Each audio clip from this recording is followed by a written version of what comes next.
hello to everybody who's on. Thanks for joining us for another one of the Founders Talks. A lot's been happening at dVIN. We're ramping up for what portends to be a busy couple of weeks. We just had a no great, joke. Yep, we just had a great event in Los Angeles earlier this week, attended by lots of wine fans and crypto fans, crypto curious and wine curious people. We minted tokens for everybody who was in the room, shared some phenomenal wine.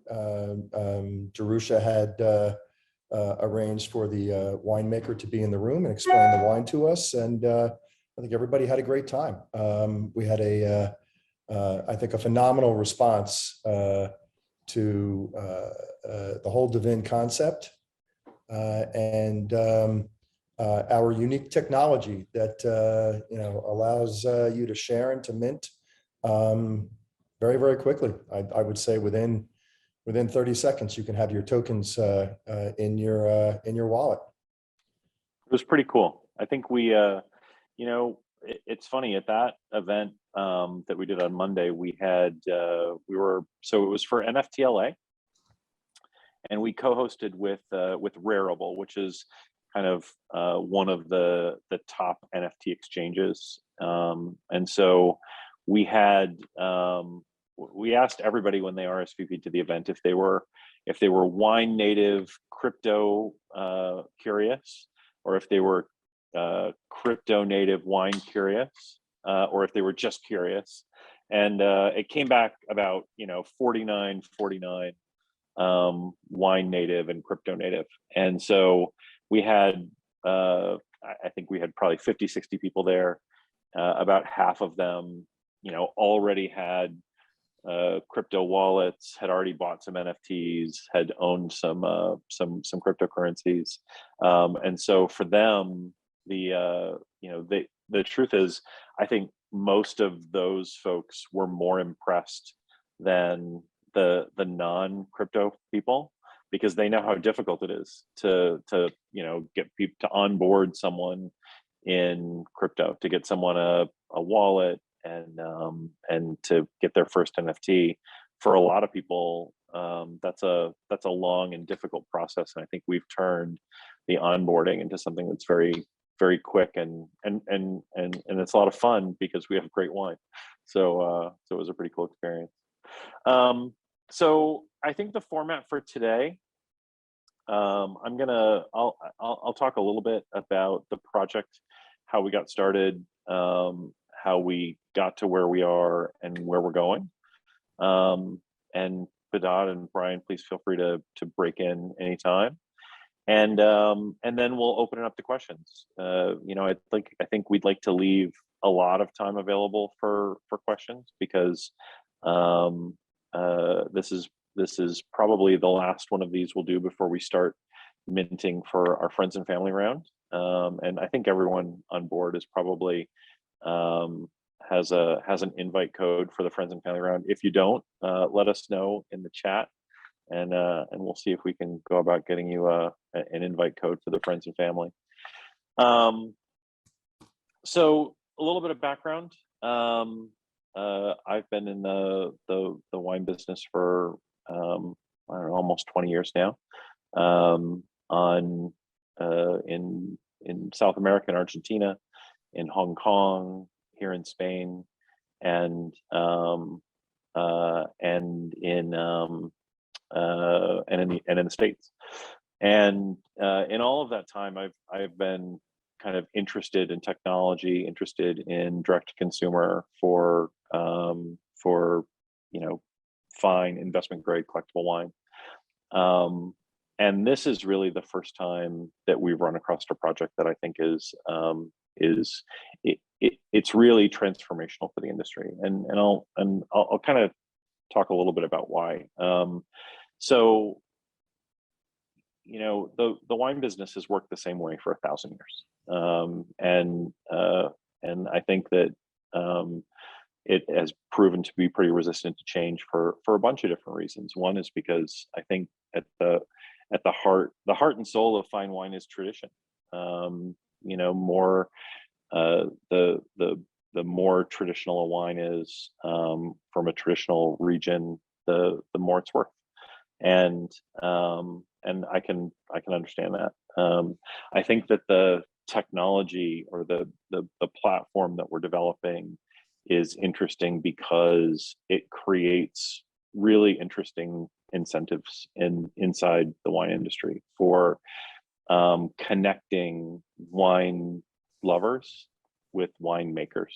And I think that not only is that I think I'm very passionate about that. I've been passionate about storytelling in the wine business for a long time, but I think that it's also not just transformational for the industry as it stands today, but almost an imperative for the next generation. The next generation of wine consumers is clearly more interested in experience, clearly more interested in their digital identities, or as interested in their digital identities, and also very, very interested in having a direct relationship with the brands that they love, which you see over and over again with the next generation of collectors, consumers, enthusiasts.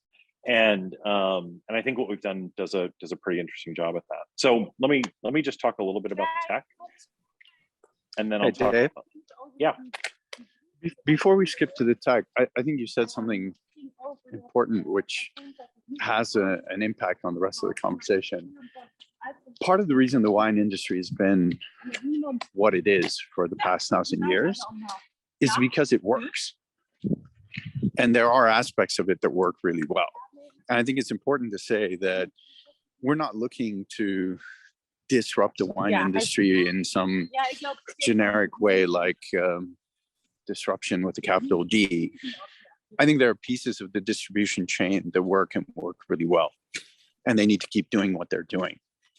But I think what technology has enabled is something that the chain hasn't done as well. And we're looking to connect the consumer behavior that we see around community, around experience, and also around technology, and bridge the gap between wine lovers and winemakers. And I think winemakers have seen what technology is enabling in other industries faster than wine. Some, quicker and more interested than others. And I think it's that mutual desire that we're trying to both take advantage of and enable in a better way. So it's not that the wine industry has been wrong for 1,000 years. A lot of things about it are fantastic and should continue to be fantastic. But I think there are a couple of hooks that are really, really important and are going to change a lot of things about the opportunities between winemakers, wine experts, and wine lovers, or potential wine lovers, which hasn't happened yet. And that's where we sit. Yeah, I think that's really well said. I've been very fortunate in my life to have been able to spend a lot of time with a lot of really great winemakers from around the world. One of the perks of being in the industry is getting to spend time with these people. And winemakers, as a rule, are unbelievably generous, typically very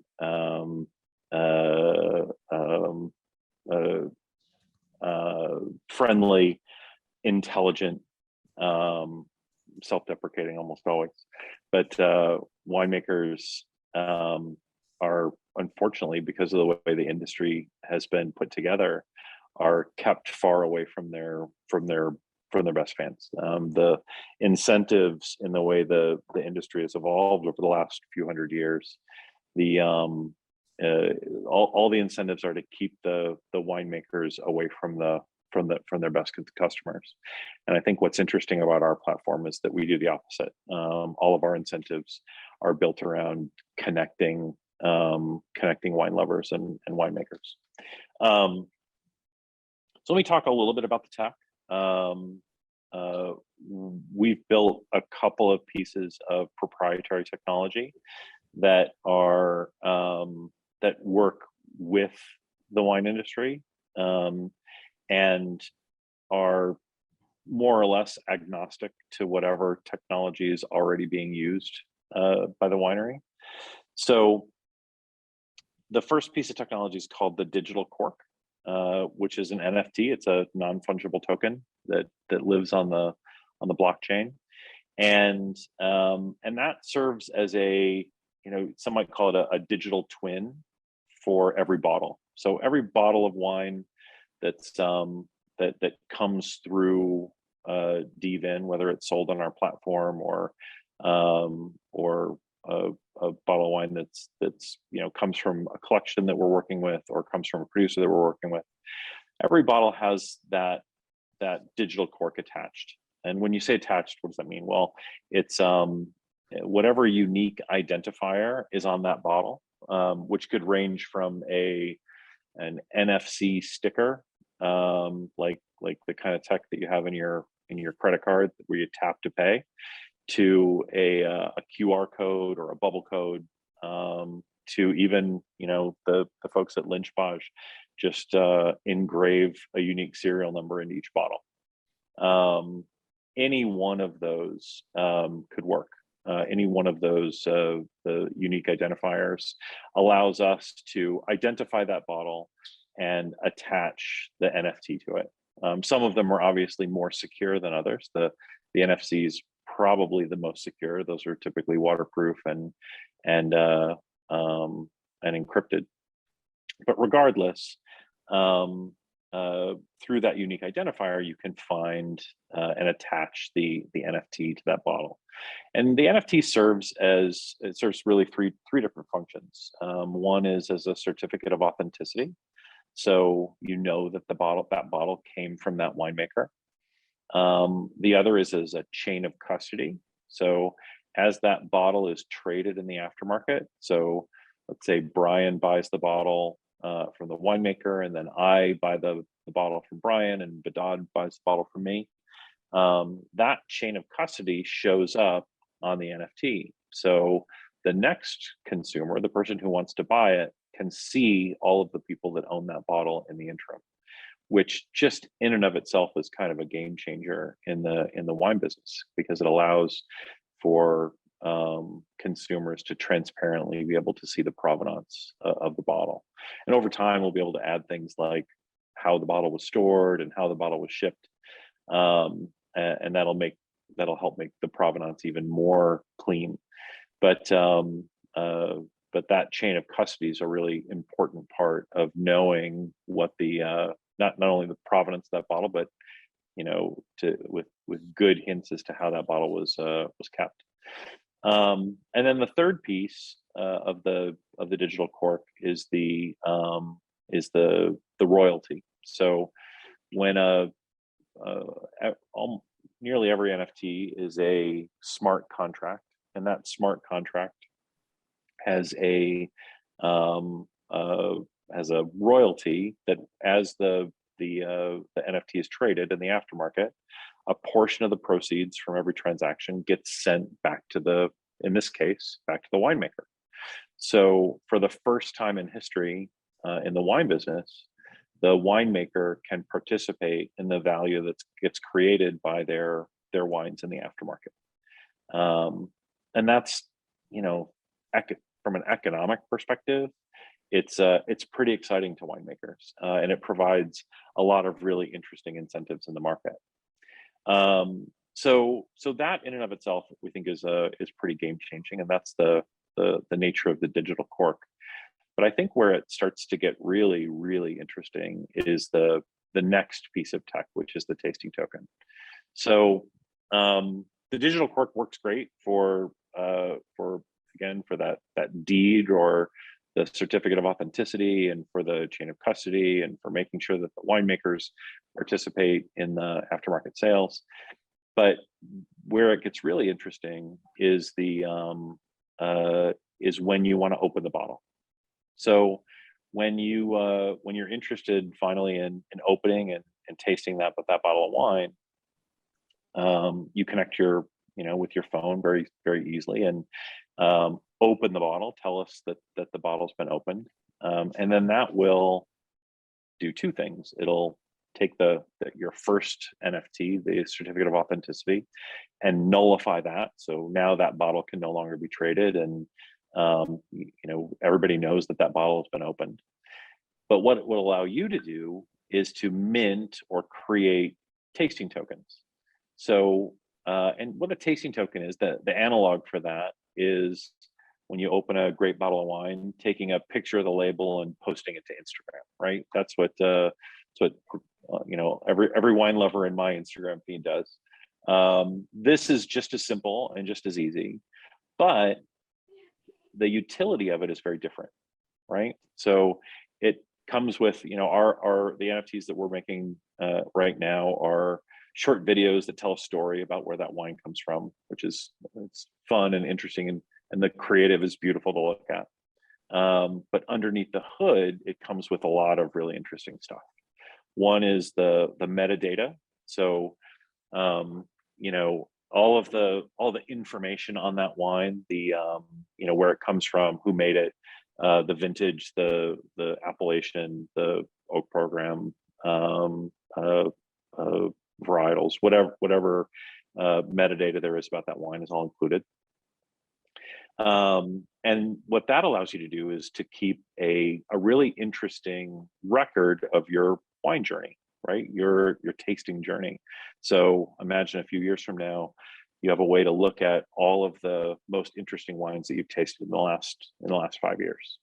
So we think that's a really interesting and fun thing. And you can each time you open that bottle, you can give those tasting tokens to the people that you're sitting with. So it allows everyone sitting at the table to have a record of that wine that they tasted. But there's also really interesting pieces. There's also a really interesting piece, which is the utility that it gives to the winemaker. So because it's on the blockchain, it's all transparent, and as you collect tasting tokens, it provides a real opportunity for the winemaker to treat them like frequent flyer miles. And what we're talking about right now, for example, with Chateau Palmer, if you were to open collect 5 tasting tokens, maybe they would invite you to a winemaker dinner. If you collected 10, maybe they'd invite you to the winery for a vertical tasting. Over time, we think those collections of tasting tokens can serve as really interesting incentives and rewards and ways for the wine community in general to reward consumers. So I'm going to shut up now about the tech. We can either open for questions, or Behdad, do you want to talk a little bit about the club? We should have done it the other way around, Dave. You're talking about the club and I'm talking about the tech. But look, it's good practice. Let me talk about why this stuff matters. And first and foremost, I think it's important to note that we're building this by and for winemakers and wine lovers. And that's in contrast to a lot of what's out there. Like a lot of what's out there is about selling wine. And it's not that that's unimportant, but a lot of the people focused on putting NFTs on wine or associating it with wine are trying to be another middleman. That's not what we want to do. We want to build a platform by and for winemakers and wine lovers to bring them closer together. So we've reserved a substantive chunk of the equity for the winemakers collectively, just to make sure that the incentives are always aligned and that what we're building benefits them. And that's the way the economics of the whole thing work. So much like anything on the blockchain, like OpenSea, we take credit card like percentages, 2.5%, to create and maintain and run the platform, as opposed to the 25% or 10 times that an auction house would take to provide very similar benefits. And that's not just because we want to undercut people. Actually, it has nothing to do with it. It's because that's what the technology actually enables. And that's what blockchain is doing in mortgages and contracts and anything of that sort of transactional nature. Because the tech can prove the provenance, you don't need manual effort to do that. And so the margins are much more reflective of the real costs of doing that. And I think that whole incentivization scheme is important. And then in terms of the wine, winemakers have been looking for opportunities to get their wine in the market in ways that are healthy for the consumer and for them, meaning at the right pricing and at the right time for release. So a lot of winemakers, Chateau Palmer included, have been increasing the amount of wine that they reserve to release later, and to release that in a more direct fashion, not just from a financial perspective, because, you know, Chateau Palmer or any of the great Bordeaux houses or any of the top Burgundy houses, they're not hurting for cash. That's not their problem in life. It's they want to know where it's going, to whom it's going, what they're doing with it.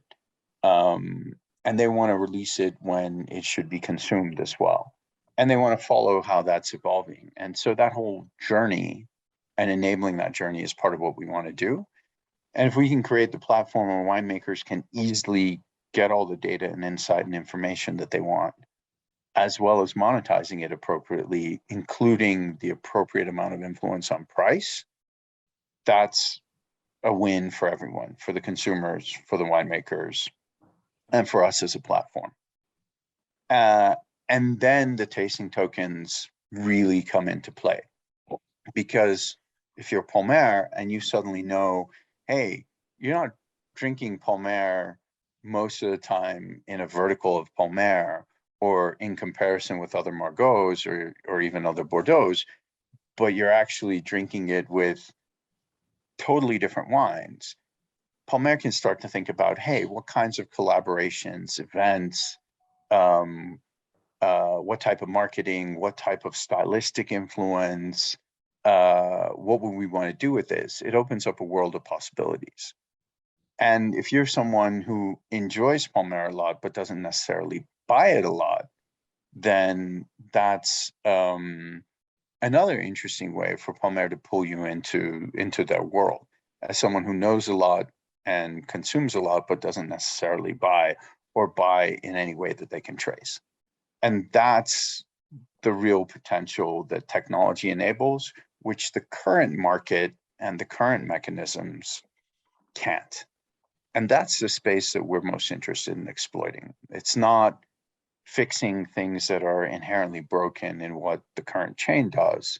It's enabling new connections that technology brings to the forefront or makes possible. And to do that in a way which is healthy for all sides. That's where we want to play. We were Dave, talking we've got earlier. A question. Oh, sorry. Oh, go. No, just to put a pin in that. You know, we the two ways that we talk about this are we give the winemaker visibility of their product from the winery to the glass. And that's something that they've just never had before. They can see where their wines are out in the marketplace. They can obviously see where they're trading and participate in that from an economic standpoint. But most interestingly, they can see when people are drinking the wine, and they can communicate with those customers at the moment of consumption. And when we talk about that with winemakers, that's I think the most exciting thing for them, and I think it's the most exciting thing for the consumer as well. Like, imagine you having the ability to communicate with your favorite winemaker, like when you're tasting their wine. I think that's pretty interesting. That, and when you add the utility on top of it to, you know, the more tasting tokens you collect, the more cool experiences or bigger allocations or you know, fun dinners you can get invited to. Like that's just a way for the wineries to really create cool rewards for their best customers. So I think it's pretty exciting. You're right, we have a question. Yeah, so there's two. One is about the experiences, and then another one is what distinguishes us from other companies. If you want to take the experiences one, I can talk about the distinctiveness. Sure. There was a rumor about a Himalayan event, which you can either confirm or deny, David. I can confirm. So we actually did a webinar last week with the winemaker and co-founder of the Bhutan Wine Company, which it's a pretty interesting story. They it's I think probably the last country in the world to plant vines for the first time. One of our founding members is a Master of Wine candidate who visited Bhutan, and after seeing the terroir there, wrote a substantial white paper on his belief that you could grow world-class grapes in Bhutan, in the Kingdom of Bhutan, and you know, reached out and made a bunch of relationships there, and including with some higher up folks in the kingdom, and ended up starting with some local partners, built the Bhutan Wine Company. They've got 7 vineyards, ranging from a very low elevation to I think 3,000 meters. They're growing 7 or 8 different varietals, and this year is their first official harvest. And they've invited Club dVIN to come to Bhutan and participate in harvest events, help them pick the grapes, help them stomp the grapes. I don't think there's going to be any actual stomping, but it's going to be a lot of fun. We're shipping in a whole bunch of great wine, bringing in some chefs, and we're going to have a really wonderful time there in August and September this year. And this is just for club members. So it's one great reason to join if you're thinking about becoming a member of Club dVIN. That's going to be a really, really interesting and historic event. And I think the broader point is it sets the stage for similar types of events. Not that everything is going to be unique 17 times, but I think there will be local harvest events, just celebratory. There, you know, you can get as involved or as engaged as you as a consumer want and as the winemaker wants to open the doors. Bhutan happens to have hard to access and amazing heritage, which, you know, is well worth the effort and a week of your life, even if you know, are only marginally interested in wine. But there are a bunch of other things that you can imagine, from Paulé events and more traditional types of harvest events and different types of engagement. So that's a bit of a gateway. And I think that also brings us to the distinction versus other companies like VinID. And you know,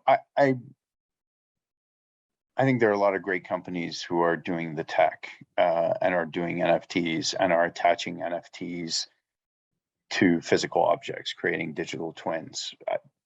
In my previous life, my team built the diamond authentication platform for De Beers, and there's a ton like that in luxury goods, in particular, from watches to high-end luxury clothing and fashion. There are a lot of different platforms that do that, and that's the beauty of blockchain tech, that the tech is there and it's open source, and you can take advantage of it and make these things happen. That's not the main problem that we're trying to solve, and I hope that the last half hour of conversation has made that fairly clear.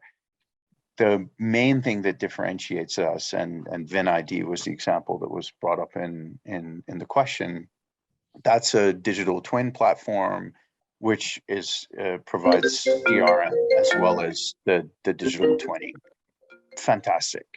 That for us is just the required but not sufficient componentry.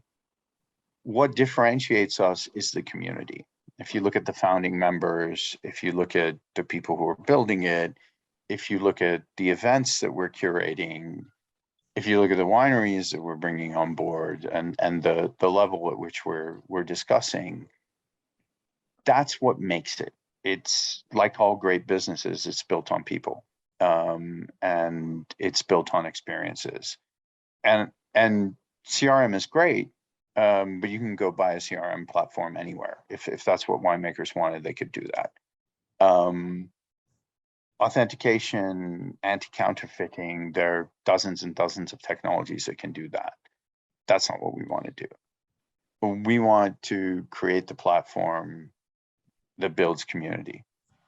And that community connects the three legs of the tripod.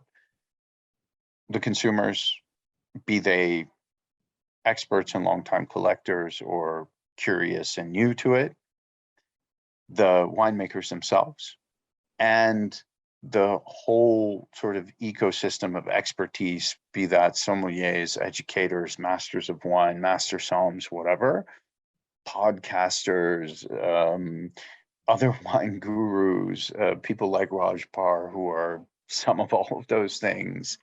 That's kind of where we want to play and what we think will make it different. It's the human factor. And hopefully that's been clear in what we've been trying to emphasize. Yeah, just to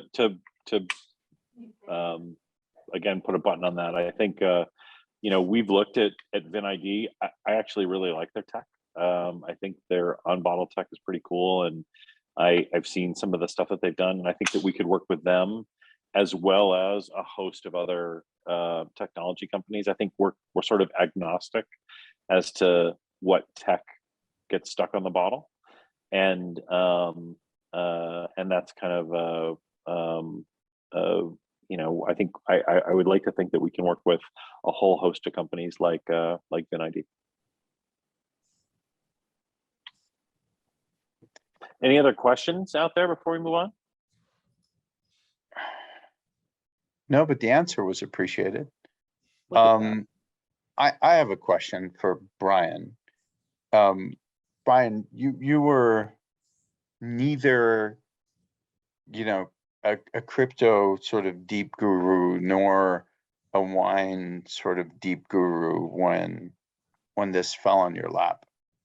Can you talk about what interested you and kind of what was your aha moment when you heard our various stories, and how would you frame it in your own words as somebody who's relatively outside both of these worlds?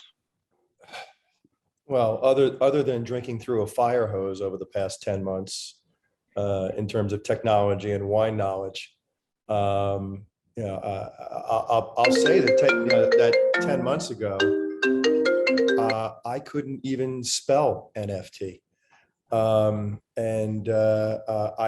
very quickly learned the power of the blockchain and the tech.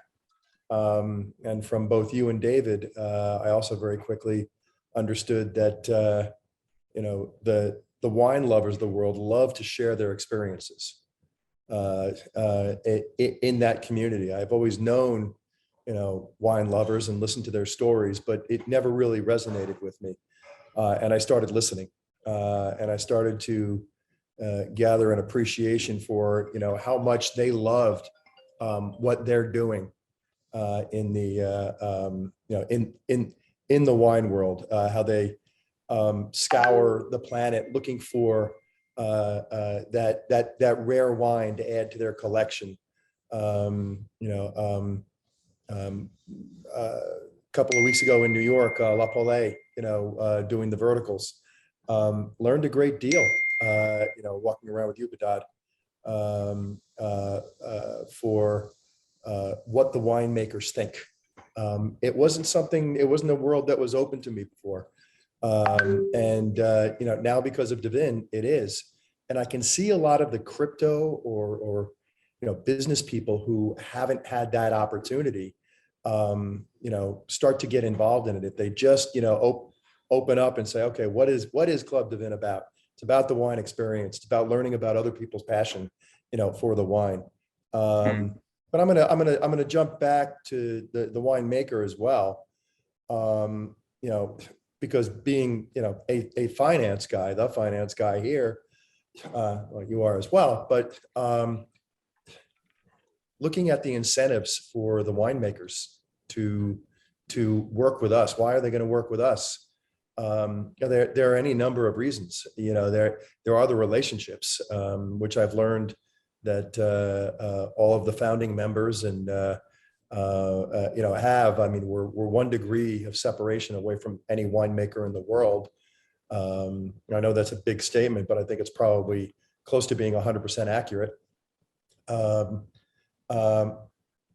But for a winemaker, and here's where I understand the tech and the economics. For a winemaker to be able to follow their bottle, through its life, as David said, from the vineyard, from grape to glass.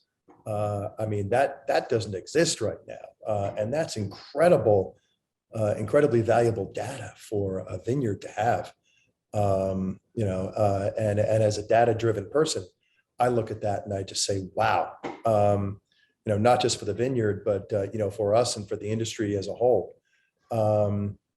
So there are so many facets that just really, juice my imagination in what's possible with the technology. So hopefully that answers your question. Well, just linking the two things that you said, Brian, when you were, you met some of the most amazing winemakers in the world, at least the Burgundians, and at the verticals tasting, and you talked about the benefits to them of the platform. How easy did you find?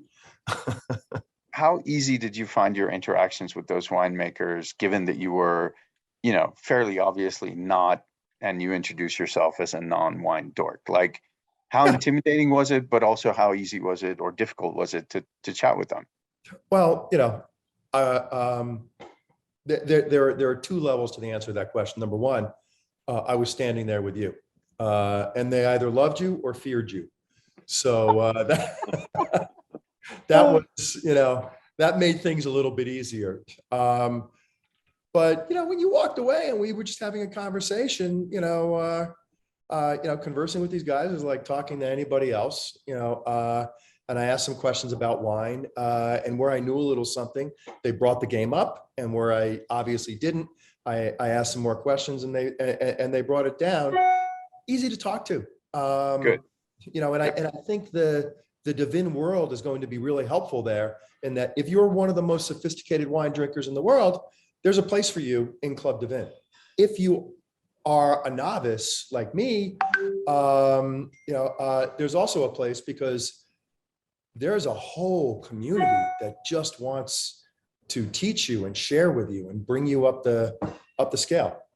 Yeah, and that's really the vibe that's there, and what we want to encourage through the platform. It's not for experts who already have visited wineries a million times, because they don't need that. It's actually for the people who aren't as close to realize that there's this rich world, and it's just one step away, and it's easy to access.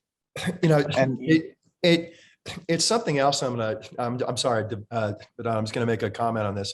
No, man, go. Listening back several weeks when we were in Denver, listening to Jerusha talk about a wine and a grape, and she was talking about bottles growing on the east side of a vineyard on a certain hill, and that the grapes were a little bit sweeter because it got more of the afternoon sun. And I was thinking, wow, a master of wine really has this depth of knowledge to share, and it was so matter of fact for her. But for me to know that somebody had that depth of knowledge, I want to take more and more of that in to be able to, talk about wine and have that passion for wine. It is a little bit contagious, I have to say. When you watch people, sitting at a table, as we did at La Paulin in New York at dinner one night, we had another table of wine lovers sending us over just glasses, and everybody trying to taste and determine where it was from and what year it was and the grape. And it was fascinating. It was also fascinating how close, they got. They would get, there were 5 points to guess from. They would get 4 on average. One of the things that you bringing it back around to one of the things that you were saying about the winemakers being, generous and fun to talk to. The big hang up with the wine industry, especially the fine wine or the rare wine industry, is that it's intimidating. People find it like the jargon is intimidating, and you feel like you've got to know so much, and a lot of people are intimidated even by a big wine list. And I really believe that a big part of that is because of the way the incentives work in the way the wine business is right now, right? There's a whole group of people who make a lot of money because the industry is intimidating. But if you actually dig in and you talk to the winemakers, the real true winemakers, or the real true wine lovers, they're always super generous and super curious and super interesting people. It's just kind of the people who make money in the middle from making it intimidating that kind of, in my mind, I think turn a bunch of people off to the wine industry. And I think one of the things that we're doing that's really interesting is providing those direct connections so that it doesn't have to be intimidating anymore. In the same way that, crypto doesn't have to be intimidating anymore. I think we're doing a lot of sort of interesting things in that space as well to make it a lot more accessible to people. I know, 50 people that in the last 2 weeks have their first NFT because they tasted a bottle of wine at one of our events. And that's pretty cool. That's a pretty cool introduction into the world of NFTs and blockchain. I've got a couple more linked questions that I want to bring in. One is how is Rajpar involved, which I'll take. And then the other one is how we're going to prevent the skyrocketing prices of wine, because we're linking wine to NFTs, and crypto, which obviously is on a high, which I think we all have perspectives on. Raj is involved both as a founding member and together with Sashi, they want to put all of their wines on the platform. So Raj and Sashi are both founding members. They're going to be part of the club. They're going to be involved in Q&As. They're going to be part of events. If you're lucky enough to catch them at the right time, they'll even answer your question about what wine to order off the BBG wine list when you're there. Although Raj is no longer a Somm and he's organized Somms there. We trust intimately. But they're super excited to put all their wines through the platform, most of which to sell directly, all of which will have digital tokens attached because they're interested in both the transparency and the data. So that's a simple one on Raj. On the skyrocketing price of wine, I'll just share my take, and I'm sure David and Brian also have perspectives. But the answer to me is linked to what we think is going to create the benefits also for anti-counterfeiting, and it's all about transparency. Right now, you pay more for a bottle of 61 Latour than you do for a bottle of 2020 Latour, because there are fewer of them left, but you don't know how many fewer. And you also pay more for 61 than you do 62, I would argue not entirely correctly, because 61 is a more reputed vintage. That vintage effect will still be there, but what we will enable over time is that scarcity effect to be much more transparent. You can decide for yourself what a perfect provenance bottle of wine versus a 2 steps or unknown provenance bottle of wine is worth, because you'll see exactly where that wine has been.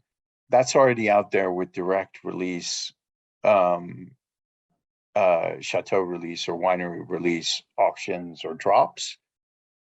It's not there for every other level of movement transparently.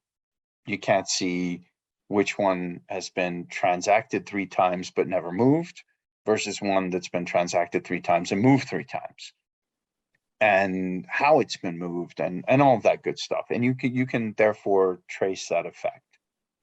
You can also see exactly how many bottles of wine X, like Raj and Sashi's wines, you will be able to from next year on, or let's say from the 2022 harvest on, know exactly how many bottles are still left versus how many have been purchased versus how many have been consumed. And that will allow the market to determine the price. The NFTs, I don't think, are going to drive speculation. I mean, you can never stop somebody who bought ETH at $1 an ETH from paying an exorbitant price for something, but you can't do that for anything else anyway. One thing that wine speculation has shown is that if somebody wants a trophy bottle, they'll pay for it. And I don't think transparency is going to encourage that. I think it will do the opposite. I don't know if David or Brian have different perspectives on that particular question. I'm just going to pile on to the NFT potentially, and we believe will add value if you know, for instance, if you have 2 bottles of wine, you know, one you have no proven record of provenance, and the other you have an NFT attached. One may have sat in the backseat of somebody's car for a long weekend in August, and you don't know that. But the other, that has the NFT, has been held twice, and both times, they're known investors, and that the bottles were well taken care of. Not to mention there's no potential of, or not no, but there's probably no possibility of counterfeit. But if you're going to go out and spend a couple $1,000s on a bottle of wine, you may pay a little bit more, or maybe substantially more, for the bottle that has the NFT attached versus the bottle that does not. And I think that's one of the valuable utilities of the NFT. I know that if I were spending that much, because I bought some expensive wines and been really disappointed. That's probably because you didn't ask the community, Brian. That was your mistake. That's one of the reasons it's here. Yeah. I also think that dynamic that Brian's talking about over time, I think is really going to incentivize people, especially collectors or investors, to have a more perfect provenance on their bottles, to keep them in, if you really can, if there really is a perceptible price difference between a bottle that's kept in a bonded warehouse for its entire life versus a bottle that flies all over the world and sits in cellars everywhere, more people are going to want to maintain that better and better provenance, which I think is going to make for better wine, and certainly better older vintages. But I think it'll also help sort of level out the playing field a little bit. And by giving winemakers the tools to incentivize consumption. It actually feels to me like this kind of technology will actually over time even out the pricing dynamics, rather than by creating these skyrocketing prices for special rare bottles. That's what I think. I think as much as that, it's going to be giving winemakers the ability to price as they release their library reserves as well. Yeah, you can't stop the market from speculating, but you can give the market more data. And data always makes it harder for idiots to do things arbitrarily. I'm going to say that just, having been discussing the share price of Tesla with my 16-year-old son over dinner today, and I was telling him about dividends, and he was like, "Hey, Dad, I'm looking. Tesla's never paid any dividend." I was like, "Yeah, son, that's because they make no money." And he was like, "What? How do they? What?" And I was like, "Yeah, that's what's wrong with capitalism. Should we order dessert?" Anyway, we've got one more that I really want to get to, because David got his chance to do the NFT spiel on tech, and I got to get my own back. Go. There's a question, which was, can I purchase a membership with normal people money? Which I think is exactly the right way to phrase that question, because that's exactly how Brian felt when we told him about crypto. He was like, "Wait, what? I can't touch that. I don't trust it." And the answer I gave was, yes, we're going to have credit card payment options as well, but you do need a crypto wallet to hold your NFTs. And I know this stuff's all confusing, so let me try to explain it in simple terms. Cryptocurrency and NFTs are two different things. NFTs are objects. They happen to be digital objects, but they're objects. Somebody owns them just like any other object. And unlike any other object, the ownership of an NFT, regardless of whether it's worth a fraction of a penny or worth $90 million, the ownership of that is irrevocably and immutably tied to a wallet ID. That means that if I want to transact it, there's a contract associated to it, and that transaction is traceable and immutable. Unlike if I agree, over a poker game that I'm going to, give Brian my lawnmower if I lose this round, because he's got a huge lawn in the Hamptons that he needs to keep trimmed, and somehow can't afford to have somebody do it for him. I can back out on that and tell him, "Hey, that I never made that deal with you." That's the only thing the blockchain does. It makes all those transactions inherently traceable and public. That wallet ID is not tied to you as an individual, but it has a unique identifier. So we'll know exactly what wallet every NFT is in. Our memberships and our tasting tokens are all NFTs.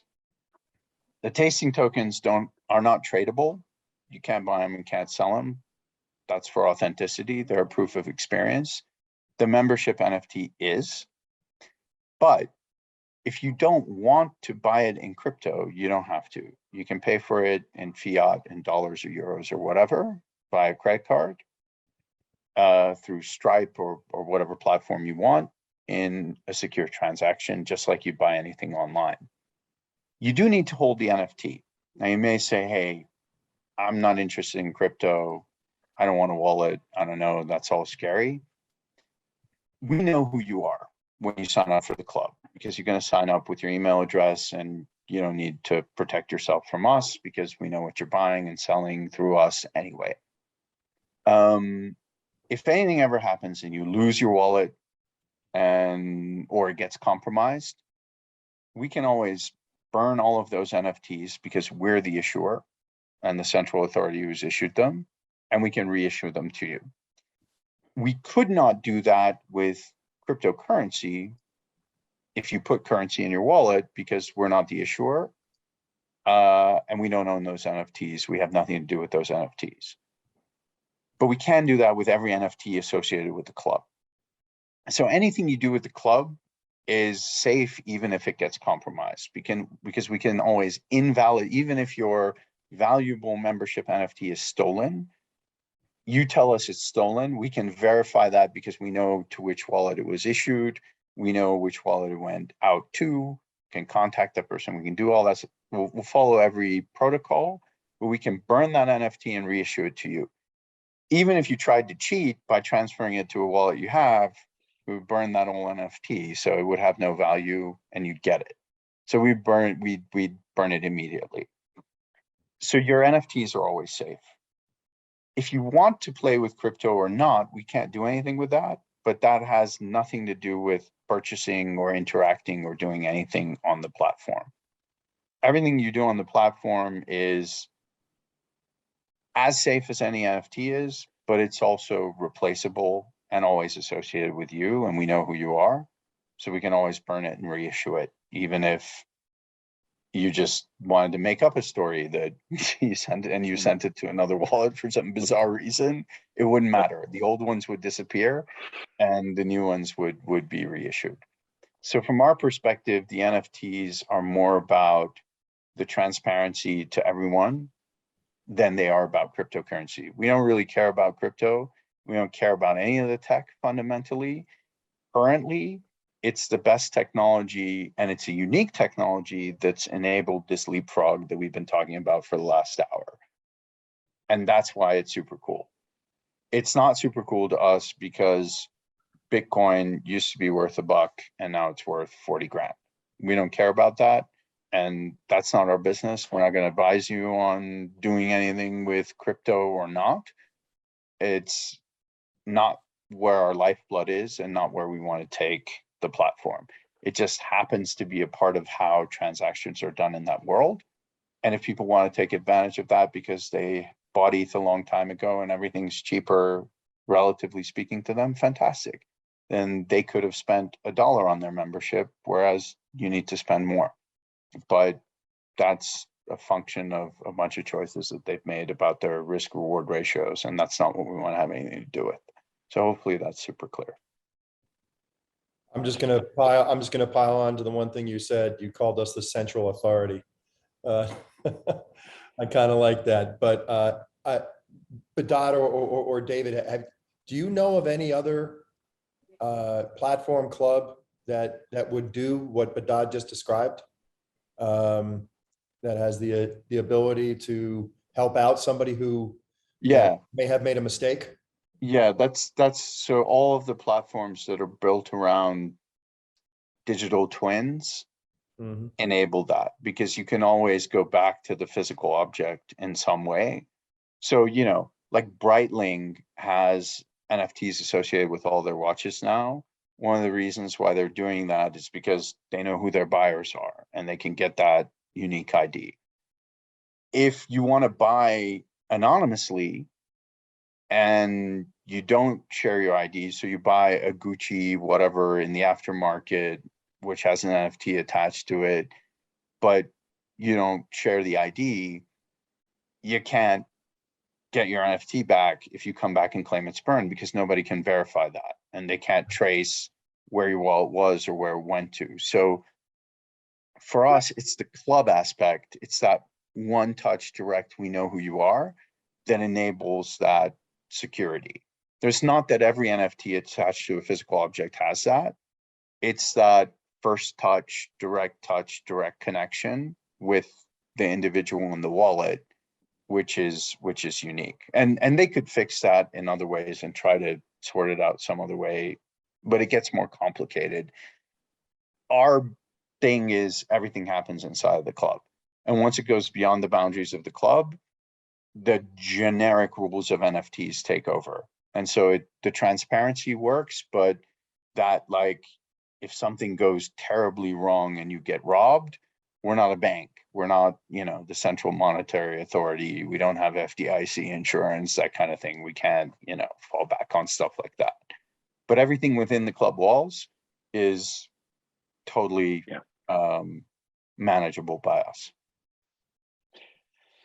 So with that, I think we're officially over time.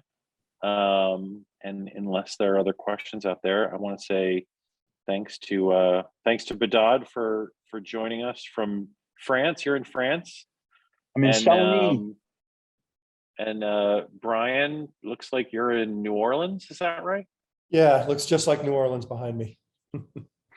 And I'm signing off from Barcelona.